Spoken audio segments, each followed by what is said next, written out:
Hey folks, welcome back. I figured I'd do a quick video showing some things that I've picked up recently at a couple of train shows, a few things I've been working on. A little tease of this guy here. Why don't we get into it and I'll show you the new additions to the collection. Okay, so diving in with the video, we have this first piece. This is an Atlas 3-bay covered hopper, decorated for Rock Island. I was originally going to take this and decorate it as the Midwest Railcar Corporation's patched piece here, as you can see. A photo I took of a passing train a couple of years ago now, and I always loved the faded blue and everything, and I picked this up off of eBay with the intention of doing that. This is before I realized Atlas had already had for pre-order that same patch job, and so now I have this car, and I'm not sure what I'm going to do. I'll probably still go ahead and do the patchwork anyway. Next, I picked up a few decal sheets from Microscale, of course. These are for the myriad of AC4400 and other UP diesel projects I have going on. Very nice.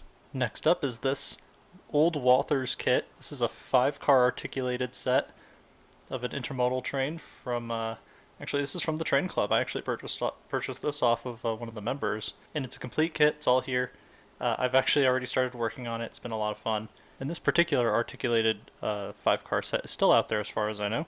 The APC stack car blue labeling on the sides of the train is no longer there, so I might actually paint over that and update it a little bit with the safety striping and all that. It's not going to be exactly the same, but it'll be a little bit more modernized, I think. We'll replace the horn hooks and get that thing some metal wheels too. Next up is a train show find. This is from the Houston train show. This is a Proto 2K GP38-2. I paid $50 for it. It's the Conrail model.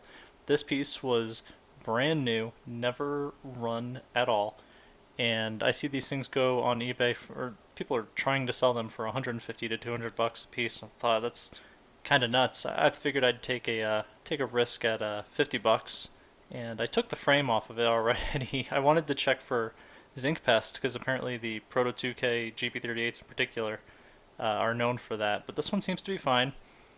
I went ahead and took out the wheels, and I just disassembled it a bit. But it was brand new. It was never run, as far as I can tell, because the gears were just locked up with that grease that turns to glue, essentially.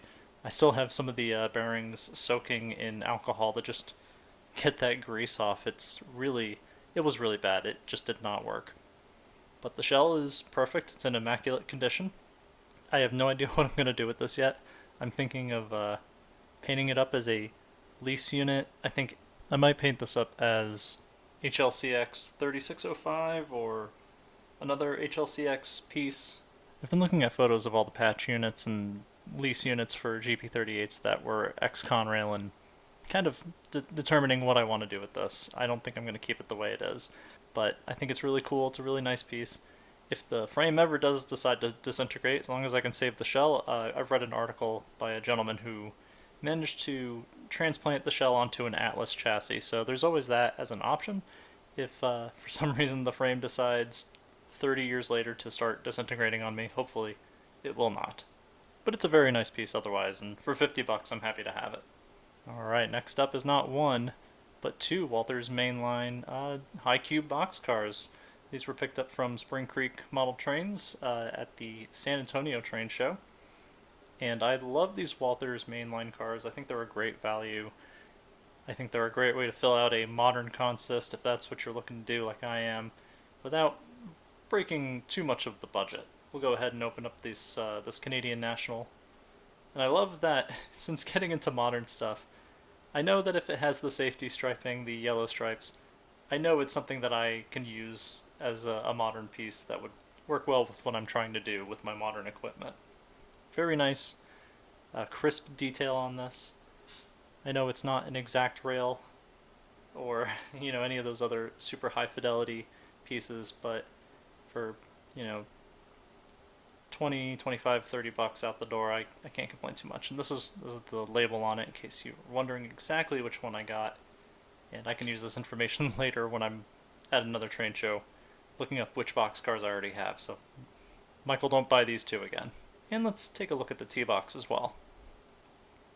This is a patched boxcar, so that's pretty cool. It's already got some patchwork on it. These will get weathered and some graffiti, and I'm gonna see if I can find photos of these actual rail car numbers and see if there's any photos of them out there. Next is something up very silly. This is a package all the way from England, and we'll just take a look. It is the set from Sam's Trains, the Uncle Fredrickson's Amazing Balancing Military Train. Thank you, Sam's Trains. I got 134 of 150. And I saw this on his channel, and I thought, I've always missed out on the other balancing train sets, and being a military train with a railgun, I had to get it. I thought it was a really neat piece. Very happy to have this. And let's just dive right in, and I've already kind of opened it up and took a peek. But first is this little flat car with a tankette on it. It's so ridiculous. The tank is a resin 3D print, while the rest is, I think, I don't know what the regular plastic is for 3D printing, but very nicely done. Look at that detail. It's just phenomenal. And the tank does not, I don't think it's supposed to come off. It's clearly glued. I popped it off not knowing that, so I might have to just dab a little glue on it just to make sure it doesn't go anywhere, but it seems fine. Just in case you're wondering if you've ordered one of these, the tank does not appear to be removable, or at least it shouldn't be. But it's not a big deal. Alright, I think this is the railgun. The centerpiece, I would argue. Actually, I don't know, the tank is also very nice, but this is really cool. Now you can see underneath the chassis there's some shell storage there for some extra shells. It's got, all of them have NEM pockets, which is pretty nice. You've got a rotating barrel that can elevate, go all the way around. That's just so cool. I want to get some figures that are loading shells and, bending down to load up a charge. I think that's really cool. It's so silly, but I'm a big fan of the concept, to be honest.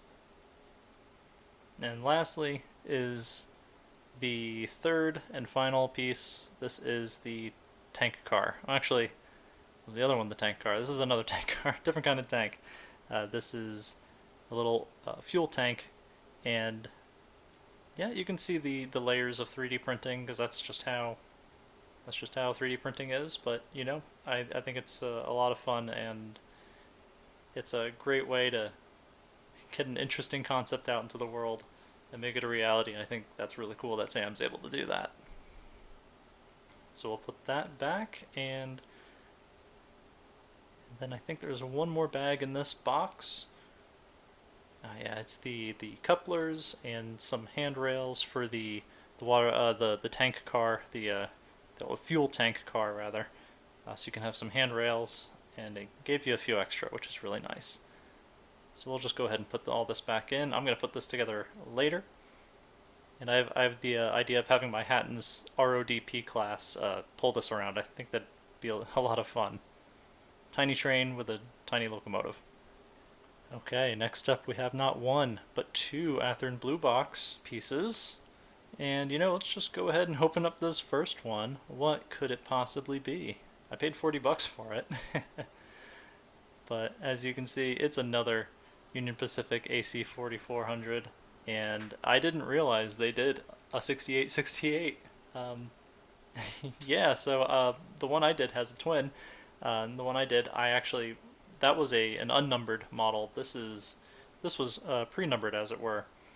And as you can see, it's brand new, untouched, $40. Like, I see these things sell, or again, try to sell on eBay for people are listing them at 80, 90, $100. It just seems kind of absurd for what it is, but I like them a lot. I try not to spend that much, but for $40, I'm happy to take it home if it's brand new like this. So you can see the numbers on the side of the cab are kind of out of register. I don't think, I'm not going to keep this as 6868. I'm going to renumber it to 6841.